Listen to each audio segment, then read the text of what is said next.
Welcome to Therapists Uncensored, a podcast where therapists freely speak their minds about real-life matters.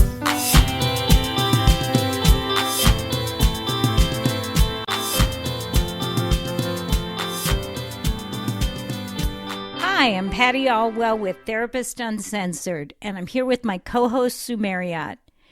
We have been telling you that we were going to be interviewing Dr. Dan Siegel, and today is the day. We are really excited. Sue and I and our third co-host, Ann Kelly, have been going to trainings with Dr. Siegel and following his writing for years. So this is really a big day for us. Dr. Siegel is an internationally acclaimed author, award-winning educator, and a Harvard-trained child psychiatrist. He is currently a clinical professor of psychiatry at the UCLA School of Medicine. He is also the executive director of the Mindsight Institute. That's an educational center in LA devoted to promoting insight, compassion, and empathy in individuals, families, institutions, and communities. And just today, his newest book, Mind, A Journey to the Heart of Being Human, has been named to the New York Times Extended Science list. He has written and edited a bazillion books. Some highlights are Mindsight, The Developing Mind, and Parenting from the Inside Out. Parenting from the Inside Out is definitely the best parenting book I have ever read. To find a more extensive list of his publications, please go to our resource page. Dr. Siegel is a pioneer in the field of interpersonal neurobiology and has spent many years educating researchers, clinicians, parents, and the public on how to apply the knowledge from this interdisciplinary field to improve mental health and relationships. He lives in Los Angeles with his wife and 2 children. So enjoy the interview. You will notice my froggy voice, the result of a stubborn cold. We started the interview by inviting Dan to share what was on the top of mind for him as we embarked on the discussion. So in terms of me right now, first of all, it's great to be here with you, Sue and Patty, and it's great to remember that time when we were in person together in Austin. To be here right now on the podcast, I would just say, there's been so much communication that I've received either directly or just in the general news of how the world is doing that I guess I'm just filled with a feeling of sort of being a little sad and a little enthusiastic and hopeful all at the same time. So I went for a walk with my dog in this beautiful mountains we have just outside of Santa Monica and did some meditation up there and, was looking at the trees and the bushes and the wildlife that were there and just feeling how close you could feel to nature, but how distant we often feel. And I've been reading a book called Sapiens, and so I'm filled with the beginning of that book, which is kind of about our evolutionary history as a species. And so I was just feeling kind of sad about, that our evolution has been so violent, that we killed all of our close, not just cousins, but even brothers and sisters, and even, continue to do that as a species. So anyway, if I said if there's anything, it's not so much what's going on in my family or anything like that, but it's more in the large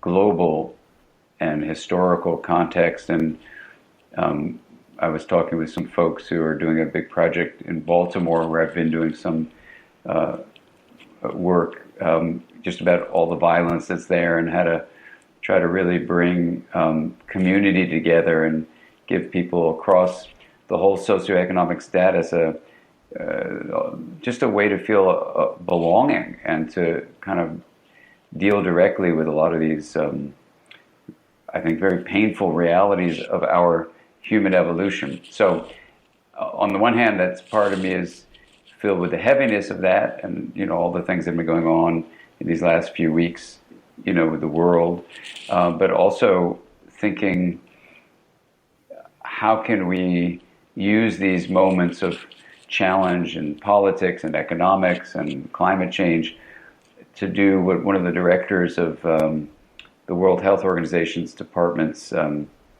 public health, Maria Neira, says, while you can look at climate change challenges as really horrible crises, which of course in some ways they are, they're also an opportunity to see how to improve human health. So I see the current situation as a moment to do what Arthur Zients calls, try to empower people with something called pervasive leadership, how to give individuals the knowledge and not just the information, but the transformation to really take integration, the idea of creating more kindness and compassion in the world, and, living that, not just talking about it, but actually living it. So anyway, that's a lot to cover, but you asked me, so that's kind of what my morning's been like. So it's a pleasure to be here, but that's it. Those are the things I've been sitting with. Well, and it's a great lead into your book. I heard you had some really good news today, that you're going to be on the New York Times science list. Yeah, that was great news because it's a pretty deep and, nothing left out book. So it wasn't like a book I tried to make for popular, consumption. So I was very happy to hear that enough people were interested enough to give it a try that it got on the New York Times Science Extended list. So that was great. I mean, it's a wonderful thing. It's especially wonderful because the way things tend to work is, if someone sees that on a sign or on a cover of the book, or then they'll say, oh, well, then maybe I'll think about reading it. So it made me feel like the book would be just a little more accessible, perhaps, because of that. So it's a good feeling to know something will support it. Yeah, that's great news. Interpersonal neurobiology is both a set of information, but also it is a kind of journey that we're all on together. So I love the name of the beginning of it, especially the interpersonal part, because it's the idea that the inter is something between us, the personal is something within us. And if I had to do a quick elevator speech about the Mind book, it's really a book, The Mind, A Journey to the Heart of Being Human book, is really trying to focus on how one thing, the mind, can be both within us and between us. So it takes the word interpersonal really and looks at how the mind can be in these seeming two places, but in the end, they're just one place. And that's why, like when I was sitting with the breeze, my dog next to me, just feeling the sun and just noticing the trees kind of waving back and forth in the breeze, I could feel that, this body that we get to be born in is just a temporary part of a much larger identity we have. And to feel that is the part of the betweenness, of what the mind is. So interpersonal neurobiology, the neurobiology word is just the idea of science, so we take all the sciences and combine them into one framework. And, it sounds so sophisticated, but the thing that I think you probably know at Austin Connection is, it's actually quite simple. And though there's, a lot to take in when you combine math and physics and chemistry, biology, psychology, sociology, anthropology, linguistics, and put them all together, in the end, the message you get is actually quite simple. And this is what I think makes it so exciting. So you can apply it in psychotherapy, in parenting, in education, in organizational functioning, in meditation. It's so amazing that it has these applications for informing people and then letting the people be empowered themselves in whatever those settings to take it for their own. So whether it's, I was teaching 2 weeks ago, right before the election, at a meditation retreat for 3 days with Mathieu Ricard, and he asked me to teach in some of this stuff. And so I was teaching an interpersonal neurobiology view of consciousness, and or you could teach to this group in Baltimore where we had 600 people who were from all walks of the community gathering together, had been having dinners together, and had to think about what our identity is. And or you could be talking to scientists like I did just the other day at UC Santa Barbara, where you want to talk about what is the relationship between mind and brain and how does consciousness fit into all that. So it's just really exciting to be on a journey with all of you. It's interesting that you brought up identity because I loved the story in the book about your horse ride in Mexico and the fall that gave you that interesting insight into the sort of two parts of yourself. Yeah. Do you want to expand a little on that? Sure.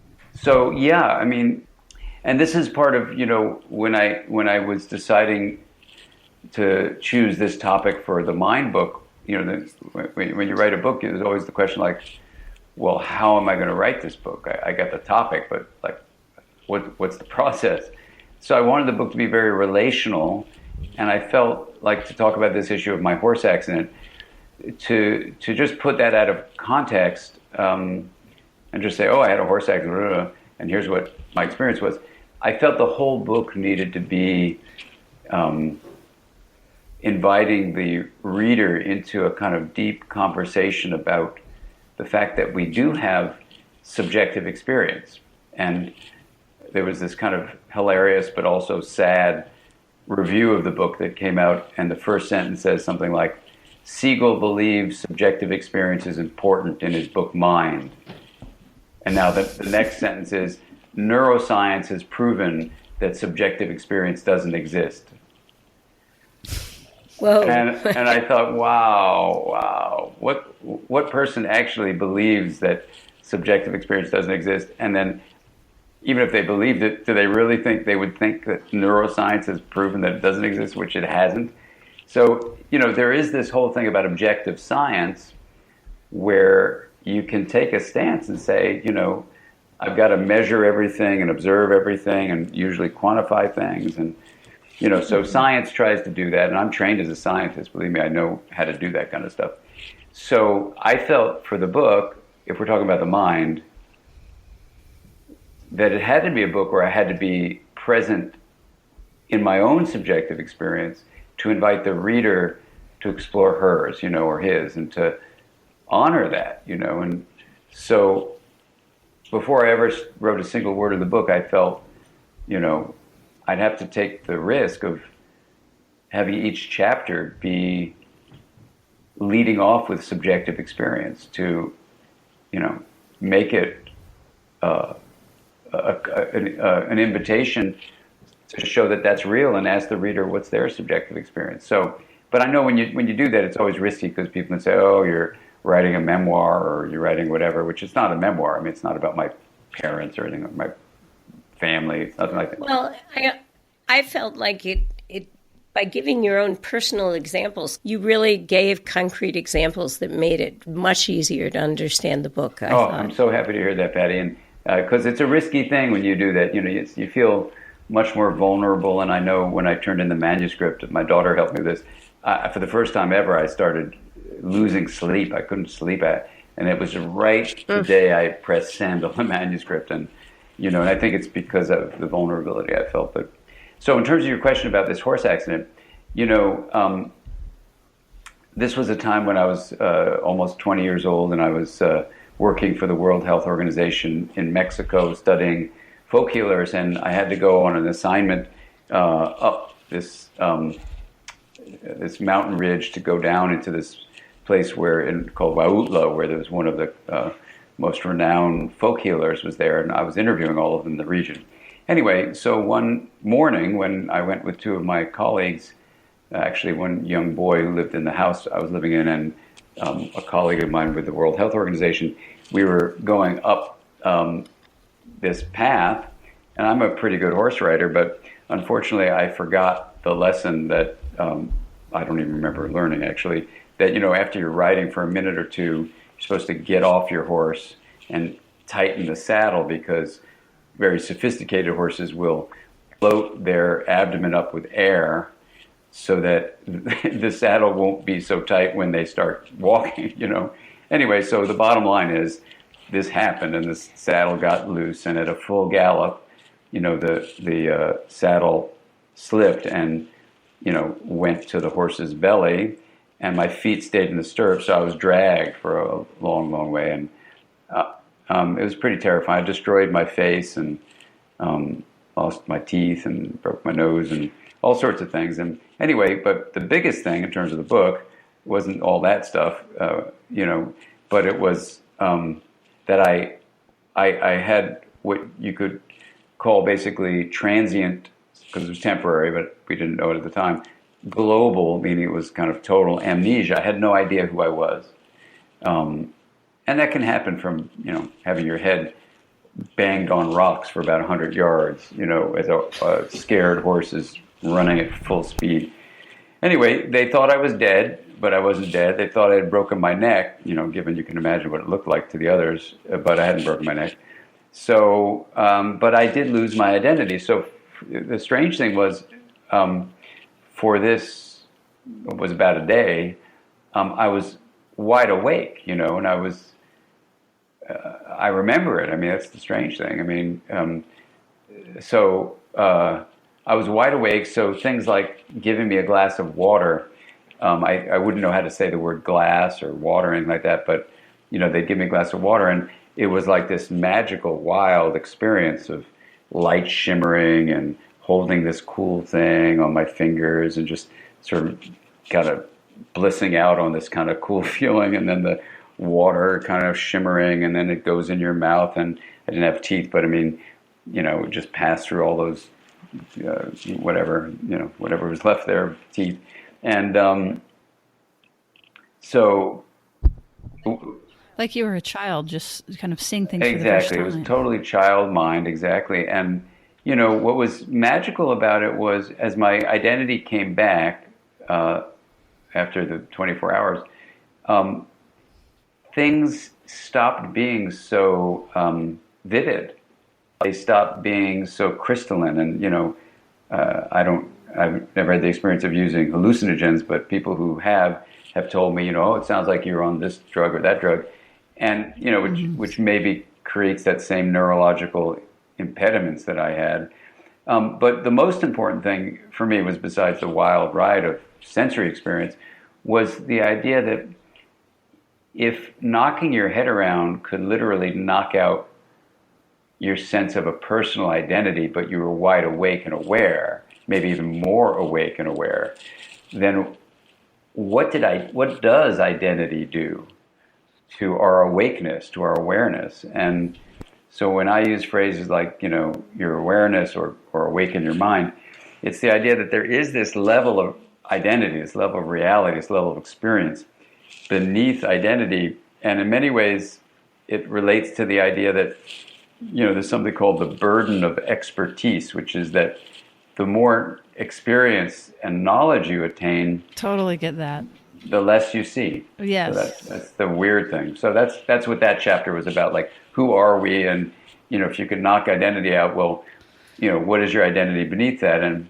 yeah, there's some amazing things that you can talk about that. It makes me think of actually an example you had used before of even just a dog, and that we see a dog, but that if you can see a tail and fur and ears and shadow, you know what I mean? Like, exactly. It's rediscovering. And, you know, the way that I think of that is like, that's a way to fall in love again. If you can do that with your partner. Totally. I think that's exactly right. And, you know, this morning I was with my dog and up just feeling the breeze and watching the leaves rustle in the wind and this big, beautiful canyon. You know, I could, and you can learn to do this, you know, you can drop beneath words like tree, wind, breeze, oh, isn't this great? You know, all that kind of witnessing chatter. But you can train yourself to drop into this, you know, I call it the hub of the mind, this wheel, you know, but you can train yourself to have life become much more vibrant. And that's where, you know, for me as a clinician, educator, science person, and just person on the planet, I really wanted to understand how we could understand it, and then how we could create more of that vitality in life, you know. I want to take a moment for our sponsor. We are delighted to have a new podcast sponsor, Theranest. Theranest practice management software is used by thousands of therapists to manage and grow their practice. For our listeners, they've set up a special offer. Try Theranest for free and receive 20% off your first 3 months when you sign up at theranest.com/therapist-uncensored. Well, and you bring up earlier, you had mentioned the election and the national conversation right now. And, most of what I hear you teach about is building compassion and kindness, and how do we teach that in our educational systems with kids, and build those circuits in our neural networks. And how do we heal from this? How do we stop the damage? How do we do you have thoughts? Yeah, it's a great question, Sue. And I do believe very deeply that it's important to empower each individual to have the strength within herself or himself to, really see what values in life are important, and in a way develop a kind of spaciousness beneath all the informational input we get from the news and from internet sources and social media and all those things. And especially for the young generation that are so externally focused, I think it's really vitally important. So in terms of integration and all of that, I find it helpful, and I remember I did a podcast right before the election, where what we talked about was, this value of understanding all the different layers of our experience. And this one particular layer that I talked about, I'll talk about here, because I think it relates to what we need to understand about the planet, which is, we were born into a body, and in that body, there's all sorts of evolutionary propensities that this body we're born into has. Now, we have a mind that's not the same as the body. It is influenced by the body, including its brain. But luckily, it's something that I believe, and this is why I wrote the book Mind, that it isn't just the same as brain activity. Now, just putting that on the side for a moment, even if it is completely dependent on the brain, the hierarchical level, the more complex level of energy information flow from which the mind is arising, is something that can turn back and shape the brain itself. And that becomes really important when we look at this evolutionary reality, which is, as I was mentioning about in the Sapiens book, you can see this, but you just look at our studies of what's called mortality salience, or terror management studies. What we know is that we've evolved to have in our brain this focus on evaluating or assessing who is in the in group, that are people that are our kin or that are like us, and then who are the people in our out group. So in the Sapiens book, the way they look at this is our history not so long ago is that we became part of being human about 2 million years ago, and there were a number of human species running around. So different genus of Homo, which is the human part. Now, usually animals of the same genus but different species cannot mate. But there's evidence now, in 2010, we have evidence that in fact some Homo sapiens, or modern human beings, in fact did mate with different groups of other genuses, so that some people have, for example, the DNA of Neanderthals in their systems and other people don't. And people in other countries have other genuses, not the Neanderthal. So this is an important. That's the best explanation I've heard so far. That's right. So this is just important to. So okay, so that's one thing. But then those other genuses, as of I think about 30,000 years ago, they're all gone.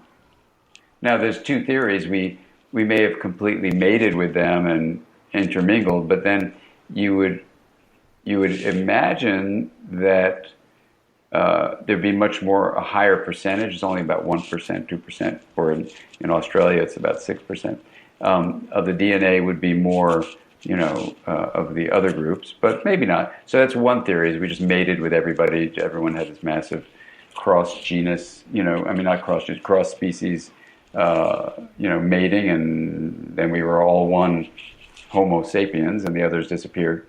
But the other theory is that, we wiped out people not like us. But in any event, as of about, 30,000 years ago, 70,000 years ago, something happened where Homo sapiens started leaving Africa, because they came from the eastern side of Africa and then down to South Africa and Namibia, where actually I was there just recently interviewing people about their mind sight abilities, because they're the ancestors of our probably original grandparents, if you will, of Homo sapiens. So they, about 70,000 years ago, some left and they started going all around the place. But when they did that, there was a lot of change in the environment, and we now know that the way we survived was to figure out who is in your in-group and who's in your out-group. And so this survival-based way we evolved, with our genetic propensities then informing how the brain circuitry is developing, is deep in our history for literally tens of thousands of years. So in the last 10,000 years, we have all sorts of things are evolving, and we're built with these practices. I mean, even to the point where I was talking to Steve Suomi, who's a monkey researcher, where probably for 50 million years, our primate cousins have demonstrated also that they can turn on out-group family members, even in the same troop, and completely destroy them. So it isn't just for 2 million years, and it's not just for the 70,000 years that Homo sapiens were running around the planet, going everywhere. But it looks like it may be 50 million years. So the bottom line, whatever the number is, it's been a long, it's deeply embedded, deeply embedded in our primate. Let's just put it there, primate history. So.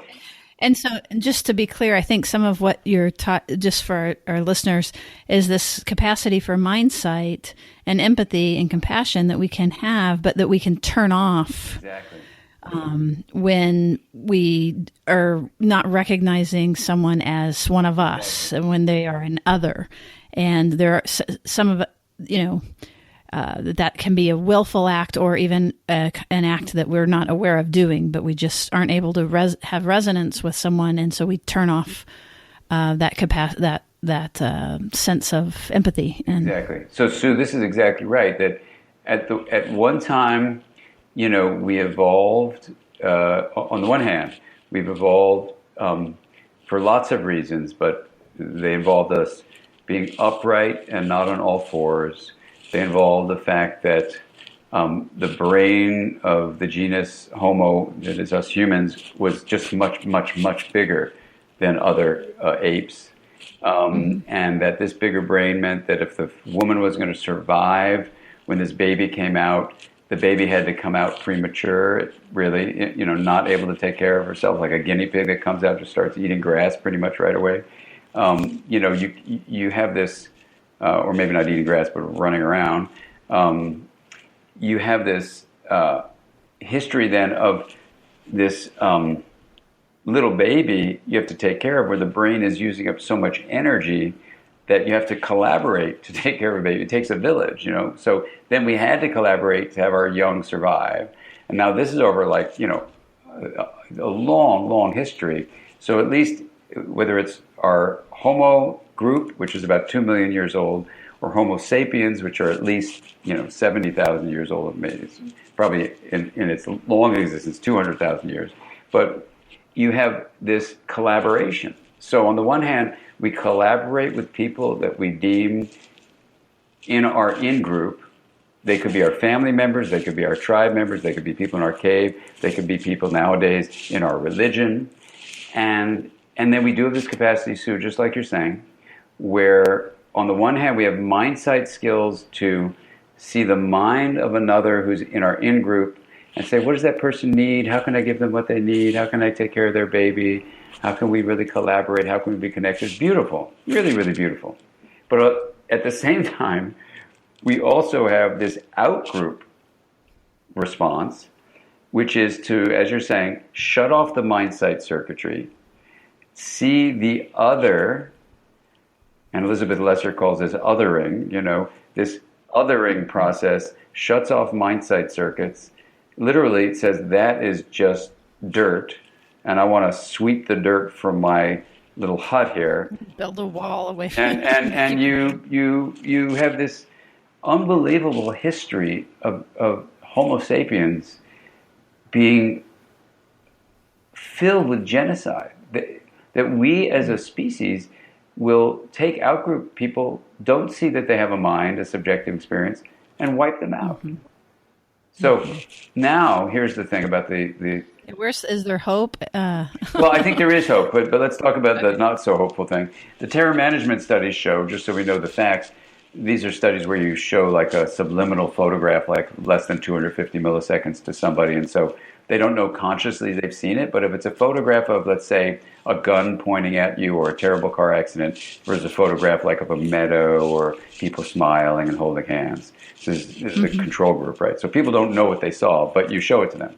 When you've induced a state of terror and they don't know why, they will treat in-group people in a much kinder way and out-group people in a much more hostile way, more harsher way.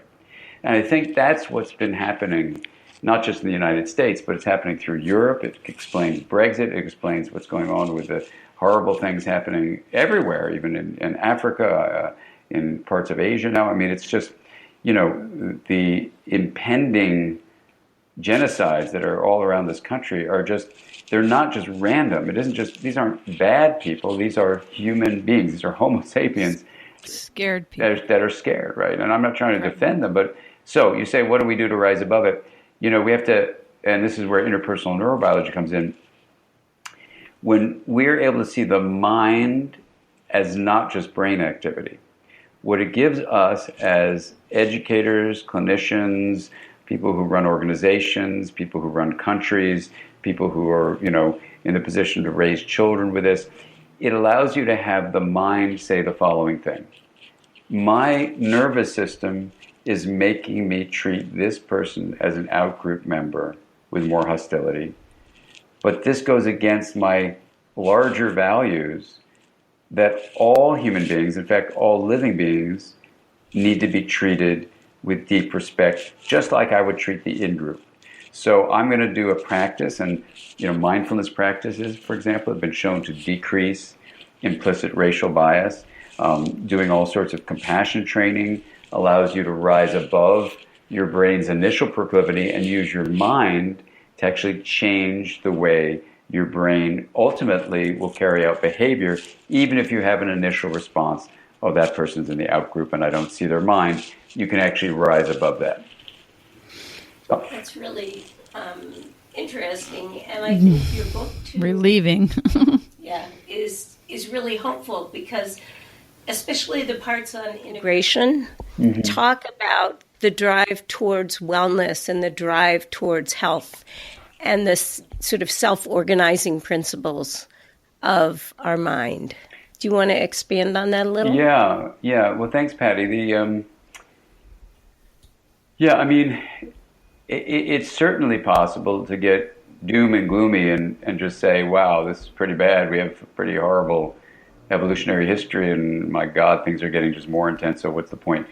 I don't feel that way. I feel very hopeful and very optimistic, and I know there's a lot of work for all of us to do, and this is why the idea from Arthur Zients of pervasive leadership, that everybody has the ability to be empowered to take leadership here. So when you think about the mind, and you're pointing out kind of the proposal that if you see the mind as this emergent, self-organizing aspect of a complex system. Now that's just for math. I know people don't like math, but this is where you turn to say, how is what happens within us connected to what happens between us? So for me, the only way to do that was to turn to complex systems and to look then at one aspect of these complex systems, which are the emergent processes, which include self-organization. So then you say, well, a self-organizing emergent process that's both embodied and relational may be what the mind is, but then what does it do? So then you say, well, what it does is it regulates energy and information flow, and that's also where it's arising from. That's the emergent part. But then it turns back and regulates that from which it arose. So it's kind of counterintuitive, but it's scientifically grounded. And then you say, well, how do I optimize self-organization? And then you come up with this absolutely simple but solidly scientific view, which is that when you've impaired self-organization, you go to chaos or rigidity. And when you optimize self-organization, you go to harmony. You go to this, things you two know about: flexibility, adaptability. FA, C is coherence, which is a math term for resilient, basically.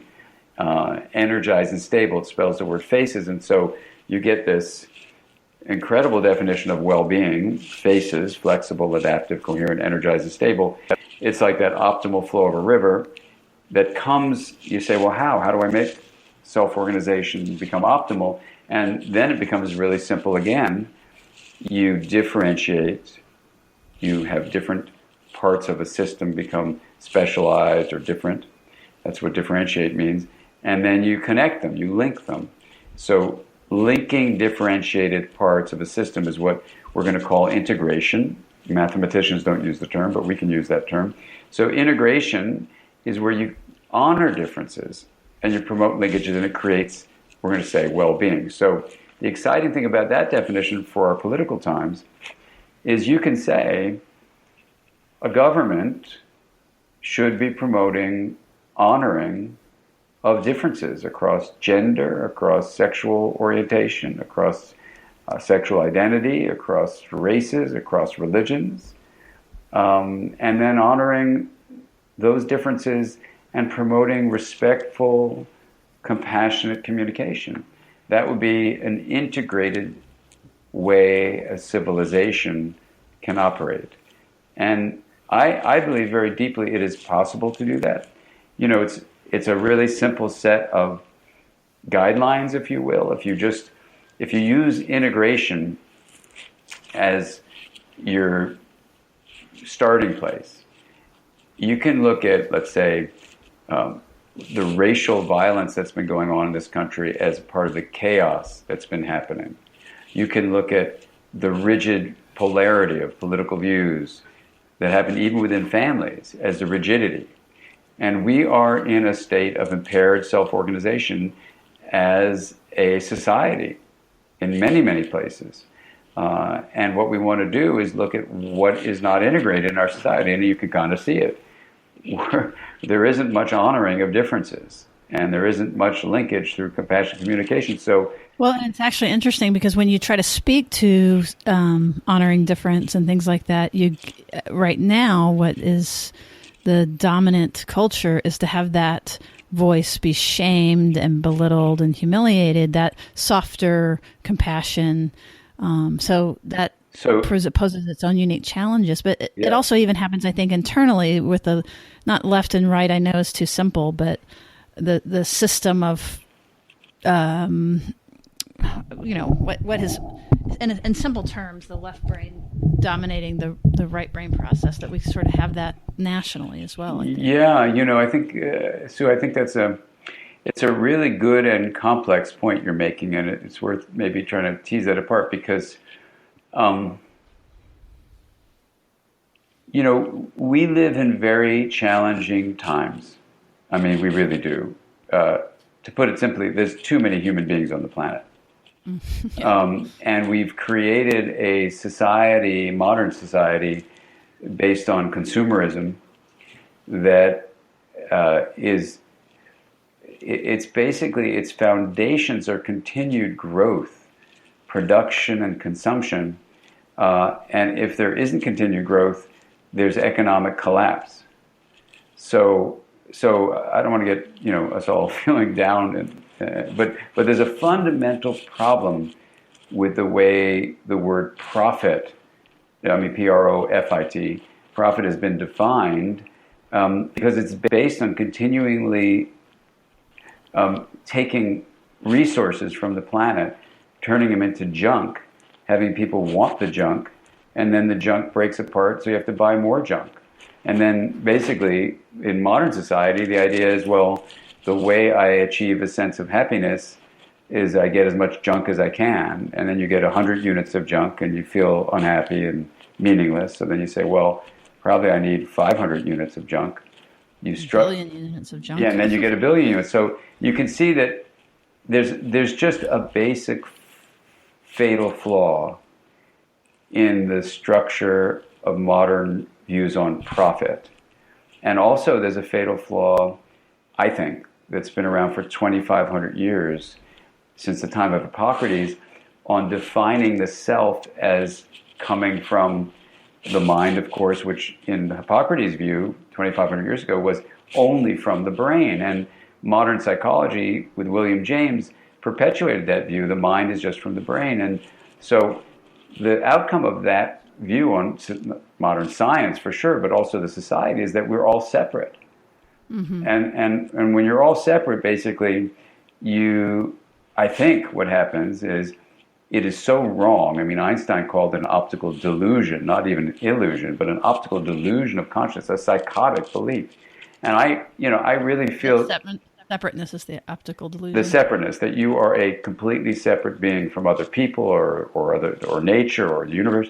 So, I mean, part of why I wrote the Mind book was to say, let's look at the scientific view that is commonly held, that mind is what brain does. And let's see if maybe, even though we've held that view for 2,500 years, even though it's politically incorrect, let's actually question it and say, if it's not just brain activity, what might the mind be? And if the self comes from the mind, then who are we, And as you go through this scientific reasoning, and that's why the book is not, a self-help book or anything. It can be helpful to yourself, but it's more like a deep dive into, who we are and what the mind is. So when you get to that, you say, well, an integrated self, if that's what the mind is all about, is self-organization, then you say, well, you've got a me in a body, but you've got a we in your connection to other people and the planet, to nature. So how do you integrate a self? And then it comes to the conclusion, you don't get rid of the me.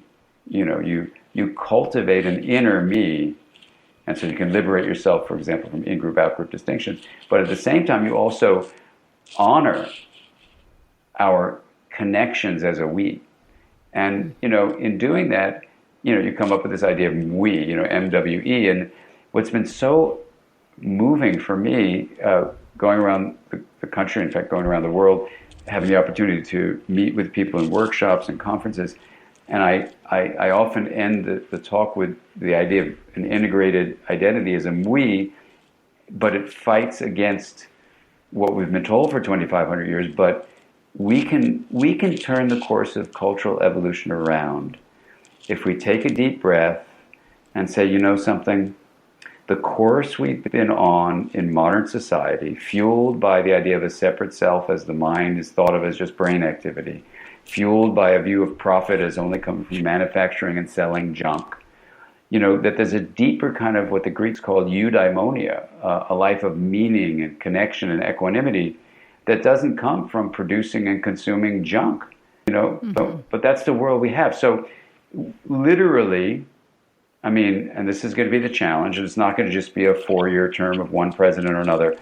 It's literally got to be a groundswell of pervasive leadership where people start living this way to another sense of reality, And when I teach in high schools, And I talk to the parents about how I understand they're so worried about whether their kid will have a job or not, or whether their kid will start Facebook, the next Facebook or not, or, they just want the best for their child. They want to protect their little child as they get ready to launch out from high school.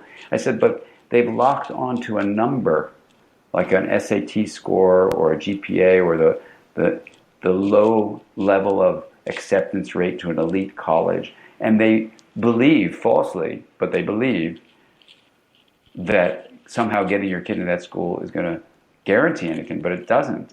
And then I say to them, here's the problem. You've got a higher suicide rate now.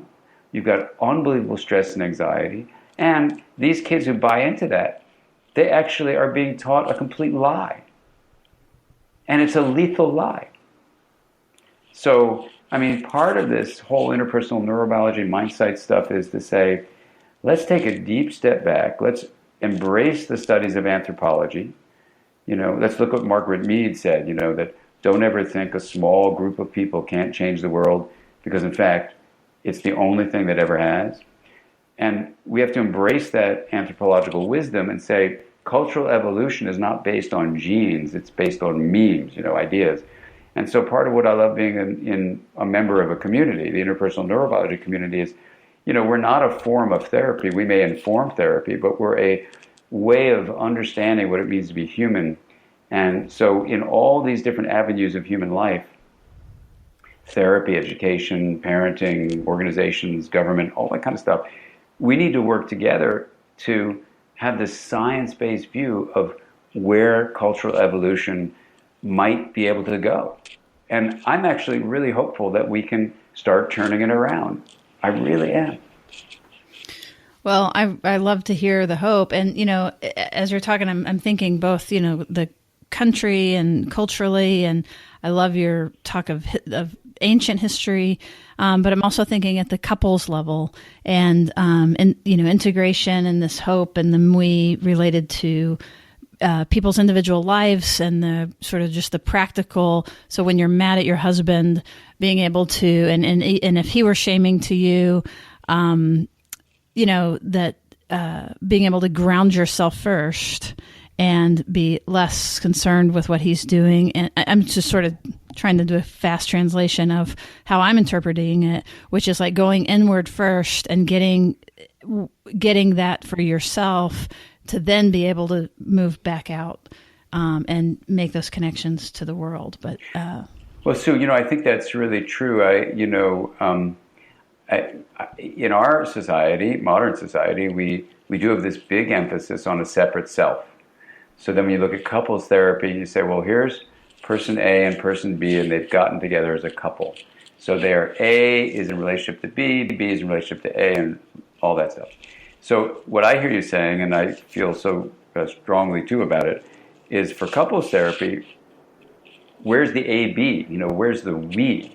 Right. That emerges, and that joining, is it's not something that's encouraged so much, and I think letting go, and this comes back to Patty, what you asked about the horse accident, letting go of the separate identity being only what you have. Of course, you have a body, and your body's got about 100 years. Of course, you have a body which had an attachment history that you should make sense of in your coherent adult attachment interview. And of course, you have a body that you should sleep well and feed well and exercise well. Yes, yes, yes. So we're not saying there's no separate self. We're saying there isn't an only separate self. That's the key thing. And so we want to make sure we hold on to the me. The me is really important. But then you say, well, what's it like to join? Mm-hmm. And lose, I'll say it in the extreme form, control, to lose, because when you're a we, when you're part of a we, you're not the captain anymore. You're a passenger on what can be an absolutely magnificent ride, or if you're terrified of not being in control, you just avoid joining, And so part of what I hear you saying, Sue, is that, in couples therapy, if you look at the deep nature of integration, yes, each member of the couple needs to be honored. Yes, we want them to learn to speak from the heart about what they need, for sure. and, not instead, but and the experience of the we of that couple, in addition to the two me's that are there, needs to be, if it's not there, nurtured to grow. And what's that? I wonder, Dan, I think I've heard you say that we heal in relationships. Yeah. And so the only way forward is actually leveraging our relationships for well-being. Yeah, I think that's true. And whether it's in couples therapy like we're talking about, or the larger issues of cultural change, we need to be in community. I think there's a deep healing, Patty, as you're talking about it, and support that's going to come from us being in community. So whether it's reaching out to people and meeting with them regularly, or there's a group that I was speaking to in Baltimore called thread.org. Just check out what they do. They have people who don't know each other have dinner together. 10 people who never met each other have dinner together. And then I met with them as a large group, all the groups that had dinner with each other, and it was so beautiful because you realize people are just people. That's a really cool idea to mix it up like that. Yeah, I mean, you could start doing that in Austin. You could do it in any town. And listen, you can start living this right now because, Do you hear that, audience? Wherever you are, wherever you're listening, in whichever country or state that you're listening, that you could create your own thread. Yeah, you can thread it together and go to thread.org and see the beautiful work. We'll put it in the show notes. Yeah, and what's so exciting about it, and this is what I said to the folks in Baltimore, they inspired me so much. It is the idea of honoring differences and promoting these linkages in our relationships with each other. And the sad thing is, we live in a society, we get trained at home, we get trained in school, we get trained by society and science even, to think that we're all separate. But in fact, belonging is what we all have a longing for. And so we can turn this around. I mean, I'm not just being like overly optimistic. I really think that there's some very, very important, maybe challenging moves to make in our daily lives that can start having people feel this difference. When you look at another person and you realize that person is a manifestation of you.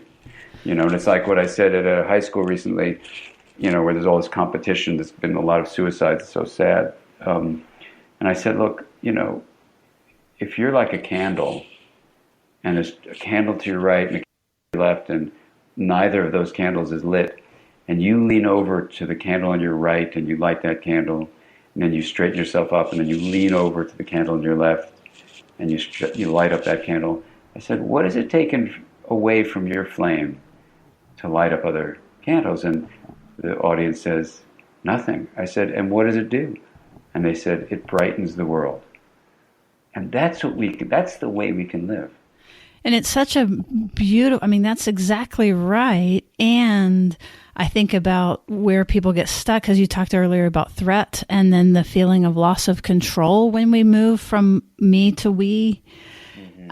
And so I think about folks that are in a place of privilege and having to give, even having to recognize entitlements and privilege and all the things that they have to give up. Then the Jaws music is playing and there's something wrong. And, there's not a feeling of, if I lean over, I'm just going to share something that I have freely. There's probably, I think, there's more a feeling of, I will lose my light, which adds to the threat. And I think, and then by them being threatened and giving off threat, then they threaten other people, right? And so it's more of they growl and then they get growls. So I like what you're saying in the sense that if that's part of what's happening, is just that people are feeling threatened and they need to feel safer, and then we can use our candlelight to reduce the people's anxiety and not see them as bad. Like you said, seeing each person as a reflection of yourself, that can begin to be part of turning that tide. Is that? Yeah, exactly. The gist of. Yeah, exactly. And, it is a different mindset, but I think it's going to be a win-win situation.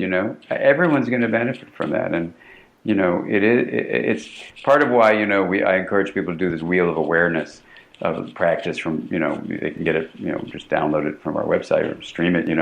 You have people experience this kind of clarity of consciousness that allows the separate self to be respected, but opens you up to experiencing a very different way of sensing the world, not just even perceiving the world, of sensing it. So this is so we need to support that inner awareness. It can't just be done because someone told you to do it. Some kind of inner awareness, and I just think together, in interpersonal neurobiology, I think we got the science grounded. I mean, and part of why I wrote Mind, the Journey book, is we as a community, can just now see here's where the science that says the mind is not just a single brain, the self is not just from your solo life.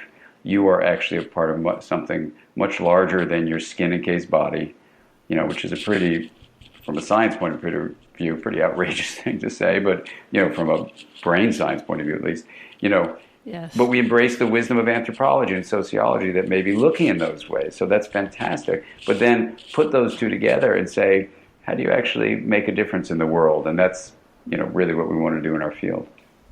And that's a really optimistic view of what we can do.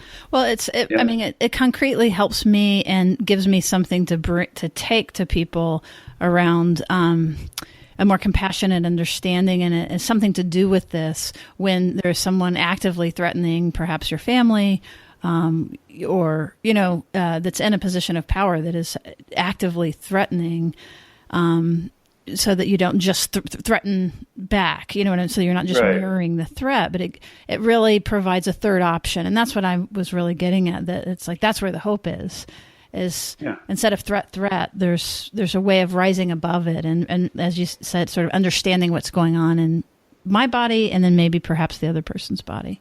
Exactly. And seeing people even in a position of power in the government, they're human beings too. And maybe they haven't had the insights yet about this connectivity, but they have that potential inside of them, and how we can bring that out in various ways. I think we can try to support the idea that we can bring positive changes into the world. I think it's just a time of challenge and bringing everything we've learned in interpersonal neurobiology and working together as a community that supports these basic human values and values of life. I think that's what we need to do. Yeah, it's a great message to bring forward, and it fits kind of this whole idea of promoting security around the world, and that's what we want to do, is really promote secure relationships. Absolutely, totally. So Dan, thank you so much. It's really been delightful to get to talk to you. Oh, Patty and Sue, thank you. Thanks for listening. If you enjoyed the interview, please go to iTunes, Stitcher, or wherever you listen to your podcasts and rate and review us. We also have a special treat for you today. Dr. Siegel has been generous enough to share a sample of his work. Go to our website, therapistuncensored.com, and sign up for our email list, and we'll send you a PDF of the epilogue of Dr. Siegel's book, Developing Mind. Thanks, and check back soon for more from Therapists Uncensored. Therapists Uncensored is Ann Kelly, Patty Alwell, and Sue Marriott. Cameron Lindsay edits the show.